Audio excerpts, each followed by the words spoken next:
দ্বিতীয় নাম্বার হচ্ছে যে ব্যক্তি দ্বীনটাকে এবং ইসলামটাকে ভালো করে বুঝতে পারে।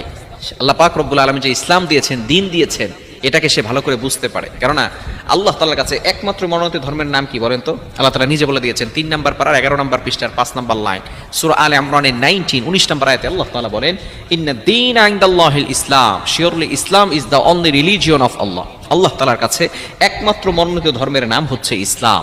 সুতরাং যদি আপনি দ্বীনটাকে ভালো করে বুঝতে পারেন, কারণ আল্লাহ তাআলা নবী সাল্লাল্লাহু আলাইহি ওয়াসাল্লামের মাধ্যমে জানিয়ে দিয়েছেন, মান ইউরিদিল্লাহু বিহি খায়রান ইউফাক্কিহু ফিদ্দীন। আল্লাহ তাআলার কাছে যাকে আল্লাহ তাআলা সঠিক বুঝ দান করেন, আল্লাহ তাআলা তার কল্যাণ চান, এজন্যই তাকে সঠিক বুঝ দান করেন। এজন্য মনে করবেন যখন আপনার কাছে ইসলামটাকে আপনি বুঝতে পারছেন, তখন মনে করবেন যে আল্লাহ তাআলা আপনার কল্যাণ চাচ্ছে, আপনার ভাগ্য পরিবর্তন হবে ইনশাআল্লাহ। 3 নম্বরে বিপদে ধৈর্য ধারণ করা। আমরা বিপদে হতাশ হয়ে যাই, অথচ নবীজি সাল্লাল্লাহু আলাইহি সাল্লাম জানিয়ে দিয়েছেন বিপদে ধৈর্য ধারণ করতে হবে। এটাই হচ্ছে রাসূলুল্লাহ সাল্লাল্লাহু আলাইহি সাল্লামের সুন্নাহ, সমস্ত নবীদের সুন্নাহ।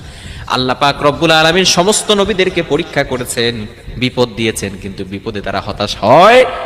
Never lose hope, never give up. মুমিন কখনো আশা হারায় না। মুমিন সব সময় একজনের উপর ভরসা করে, তিনি কে? আর জোরে বলেন। এজন্য সবসময় আল্লাহর উপর ভরসা রাখবো, ধৈর্য ধারণ করব।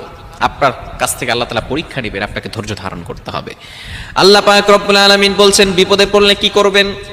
2 নম্বর পারা 2 নম্বর পৃষ্ঠার 11 নম্বর লাইন, 10-11 নম্বর লাইনগুলোতে সূরা বাকারার ভিতরে আল্লাহ তাআলা জানিয়ে দিয়েছেন, রব্বুল আলামিন বলেন, ইয়া আইয়ুহাল্লাযীনা আমানুস্তাঈনু বিস-সাবরি ওয়াস-সালাহ।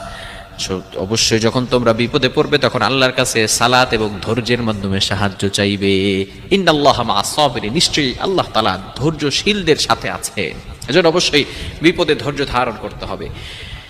4 নাম্বার, যার চেহারা উজ্জ্বল হবে, চেহারা বিউটি, চেহারার যে সৌন্দর্য আছে, যে কিউটনেস আছে, এগুলো যার বৃদ্ধি পাবে, তার চেহারার উজ্জ্বলতা বাড়বে, মনে করবেন আল্লাহ পাক রব্বুল আলামিন তার ভাগ্যটাকে পরিবর্তন করতে চাচ্ছেন।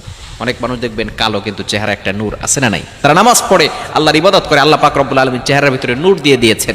এজন্য যখন দেখবেন চেহারা উজ্জ্বল হচ্ছে, মনে করবেন আল্লাহ পাক রব্বুল আলামিন তাকে ভালোবাসেন, তাকে মহব্বত করেন। 5 নাম্বার, হযরত আলী রাদিয়াল্লাহু তাআলা এগুলো আমাদেরকে জানিয়ে দিয়েছেন। 5 নাম্বার হচ্ছে আশেপাশের লোকেরা যখন তাকে ভালোবাসা শুরু করবে, কোনো মানুষকে যখন আশেপাশের লোকেরা ভালোবাসা শুরু করে, মনে করবেন আল্লাহও তাকে ভালোবাসে। তবে অবশ্যই ইসলামের পথে থেকে, সঠিক পথে থেকে সে যদি এমন সম্মান অর্জন করতে পারে, মনে করবেন এই সম্মান তাকে দিয়েছেন কে? আরো জোরে বলেন, আল্লাহ তাদেরকে এই সম্মান